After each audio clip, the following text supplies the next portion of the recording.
अस्सलामुअलैकुम, मैं हुमारी अली। आप देख रहे हैं मेरा चैनल। खलीलुर रहमान कमर की असल वीडियो तो आधे घंटे बाद शुरू होती है। आमना अरूज की बहन मरियम ने होश इंकशाफात किए हैं और कुछ सबूत भी पुलिस के हवाले किए गए हैं। आमना के मोबाइल में 15 दिन की ऑडियोज मौजूद हैं, वीडियोस, पिक्चर्स और मैसेजेस, सब चीज़ें हैं। मरियम को 2 दिन पहले किसके कहने पर आकर बुलाया गया, क्यों बुलाया गया, किसने कहा था कि उसको बुलाना है। खलीलुर रहमान कमर और आमना के ताल्लुकात काफ़ी पुराने निकले। सिर्फ मामला तब खराब हुए जब हसन शाह को इन्वॉल्व किया गया और उससे गलती हुई। मुलाकातें तो काफ़ी अरसे से जारी हैं, लेकिन वीडियो सिर्फ 3 बार बनाई गई। आमना ने खुद हकीकत बयान कर दी। आमना अपने वकला से मुसलसल सच बोल रही है, जबकि खलीलुर रहमान कमर को वकीलों पे वकील चेंज करने पड़े हैं, क्योंकि वो सच नहीं बोल रहे, वो झूठ बोल रहे हैं। और झूठ बोल बोल के वो कहानियां सुना रहे हैं, गुमराह कर रहे हैं, जिसकी वजह से उनके वकीलों को भी काफ़ी परेशानी का सामना करना पड़ रहा है। खलीलुर रहमान कमर इस वक्त मिस्टर इंडिया की तरह गायब हुए हुए हैं, कहीं पर नज़र नहीं आ रहे, कोई उनका बयान सामने नहीं आया। उनकी जो बेटी है वो अपने इंस्टाग्राम पे सुकून से जो है अपनी रील्स, अपनी वीडियोस वगैरह बनाने में लगी हुई है। वो ऐसे सब कुछ कर रही है जैसे कि खलीलुर रहमान कमर से उसका कोई ताल्लुक ही नहीं था। बीवियाँ भी अपनी ज़िंदगी नॉर्मल गुजार रही हैं, लेकिन खलीलुर रहमान कमर इस वक्त जो है वो अपने घर की बेसमेंट में कहीं पर छुपे हुए हैं।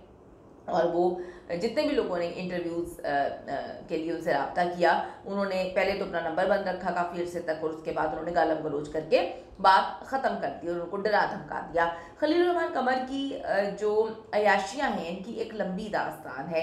कहते हैं ना कि अपने डॉक्टर और वकील से आपको कुछ नहीं छुपाना चाहिए। आमना अरूज जब बुरी तरह से फंस गई और सारे लोग उसका साथ छोड़ के चले गए, जिन्होंने उसको ख्वाब दिखाए थे, जो उनके साथ मोहब्बत और प्यार की पींगे वगैरह बढ़ाते थे, तो उनके वकील ने ही उनकी जान बचाई है। तो इसीलिए आमना और उसकी वालदा और बहन मरियम ने वकील को तमाम हकीकत बता दी है। एक एक चीज़, एक एक सबूत, एक एक जो चैट स्क्रीनशॉट्स हैं, वो सारी चीज़ें जो हैं वो हवाले कर देंगे अपने वकील के, ताकि उनके वकील को सब कुछ पता हो। आमना काफ़ी अरसे से खलीलुर रहमान कमर के साथ ताल्लुकात में थी, राब्ते में थी। उसने कसम खा खा के कहा है कि जी वो सिर्फ़ और सिर्फ ड्रामा इंडस्ट्री में एंटर होना चाहती थी। वहाँ पर सिर्फ़ और सिर्फ जो है खलीलुर रहमान कमर के ज़रिए वो एक मशहूर अदाकारा बनना चाहती थी। और खलीलुर रहमान कमर ने उसको बहुत सारी अदाकारों की तस्वीरें, बरहना वीडियोस, उड़िया तस्वीरें दिखाई हैं और कहा है कि ये सब मेरे साथ ताल्लुकात में थी, मेरे साथ ताल्लुक बनाकर ही ये यहाँ तक पहुँची हैं। तो यहाँ पर बगैर ताल्लुकात के कुछ नहीं होता है।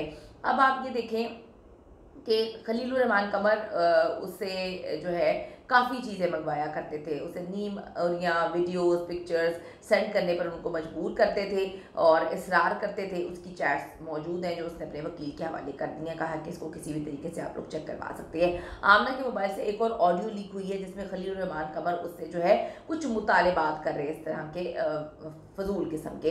ये भी हैरत की बात है कि आमना का जो मोबाइल है वो पुलिस के कब्ज़े में है और वो जेल में है, लेकिन फिर भी ऑडियो, पिक्चर्स, चैट्स वगैरह जो हैं वो लीक हो रही हैं, यानी कि एक से ज़्यादा लोगों के पास ये सारी चीज़ें मौजूद हैं और काफ़ी ज़्यादा लोगों तक इन वीडियोस, इन ऑडियोज़, इन चैट्स की रसाई है।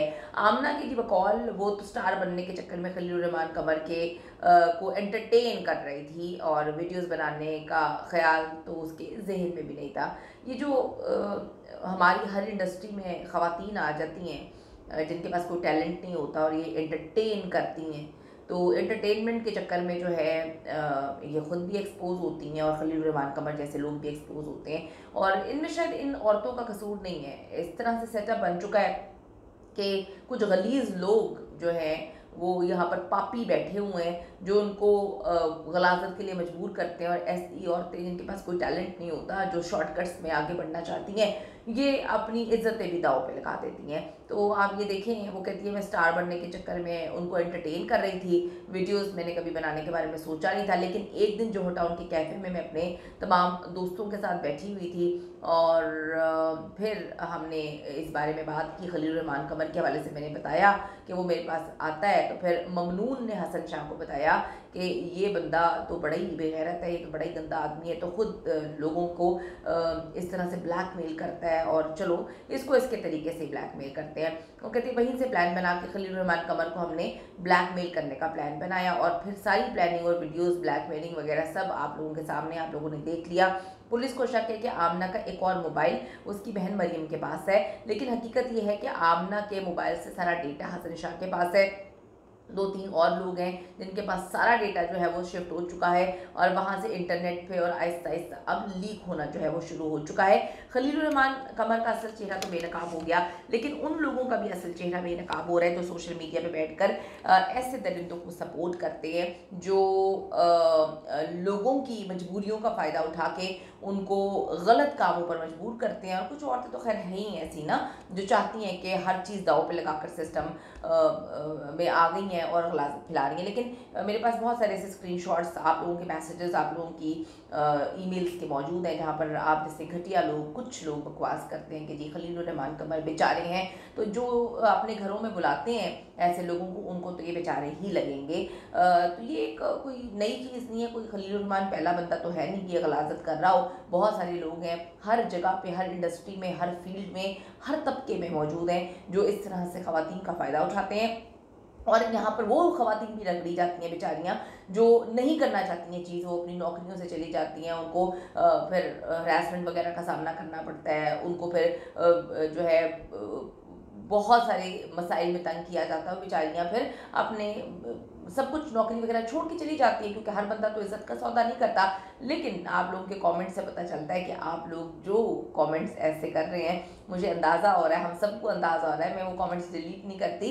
पता चल रहा होता है कि खलीलुर रहमान सिर्फ एक नहीं है, बहुत सारे ऐसे लोग हैं, ख़वातीन में भी और मर्दों में भी, जो इस काम को भी सपोर्ट करते हैं, इस गलाज़त में मिले भी हुए हैं और चाहते हैं कि ये गलाज़त जो है वो फैलती जाए और हम जो है इस गलाज़त से मुस्तफ़ीद होते रहें। यानी कि हर तरफ गलाज़त की वजह से जो है हमारे आजकल के बच्चे फील्ड्स में नहीं आ पा रहे, क्योंकि इतनी गंदगी है। तो अब आप यहाँ पे देखिए खलीलुर रहमान कमर जो है काफ़ी ज़्यादा लेक्चर्स दे रहे थे, इनके जो है नेशनल टेलीविज़न पे प्रोग्राम भी बंद हो गया है क्योंकि हम लोग इनको नहीं देखना चाहते, अभी नहीं देखना चाहते। खलीलुर रहमान कमर से मेरी एक जानने वाली मेरी जर्नलिस्ट फ्रेंड है, उन्होंने राब्ता किया, हम इंटरव्यू लेना चाहते हैं आपका इस पे क्या नैरेटिव है, आप इस पे क्या कहना चाहते हैं। तो वीडियोस वायरल हुई हैं, तो उस पर पहले तो वो कॉल वगैरह नहीं उठा रहे थे, लेकिन उठाकर उन्होंने काफ़ी बदतमीज़ी की है और काफ़ी बदतमीज़ी करके उन्होंने जो है कॉल कट कर दी। उन्होंने कहा कि जी ये मेरी वीडियोज़ नहीं हैं, ये AI की मदद से बनाई गई हैं। जैसा कि हमने आपको कहा था कि उन्होंने यही कहना है कि आर्टिफिशियल इंटेलिजेंस से ये वीडियोस बनाई गई हैं, तो उन्होंने बड़े आराम से जो है हर चीज़ से इनकार कर दिया है। चैट्स भी इस वक्त पुलिस के पास हैं, लेकिन हम पुलिस से ये सवाल करते हैं कि जब एक झूठी FIR करवाई गई है, अगवा तो हुआ ही नहीं है, कहाँ से अगवा हुआ है। मैं पहले दिन से ये सवाल उठा रही हूँ कि अगर अगवा किया जाता तो वो कौन से पाकिस्तान में या दुनिया के अगवाकार हैं जो गाड़ी की चाबी हाथ में पकड़ा देते, सिर्फ 2 लाख ATM से निकलवाते हैं, उसके बाद आपका मोबाइल, आपका पर्स, आपकी गाड़ी, आपके कपड़े, हर चीज़ आपको देकर कहते हैं बड़ी इज्जत से कि जाओ जनाब तुम अब घर चले जाओ। तो ये एक झूठी FIR थी जिसको पुलिस ने बैठकर इनके साथ प्रेस कॉन्फ्रेंस की है। इनसे सवाल हम करते हैं कि अगर उन ख़वातीन को सज़ा मिल रही है जो कि मिलनी चाहिए, तो इन जनाब के ऊपर और वो जो पुलिस जिन्होंने गलत तहकीकात की और इनका साथ दिया, क्या वो सज़ा के मुस्तहिक नहीं है? कमेंट सेक्शन में जाके अपनी कीमती राय ज़रूर दीजिएगा। See you in the next video.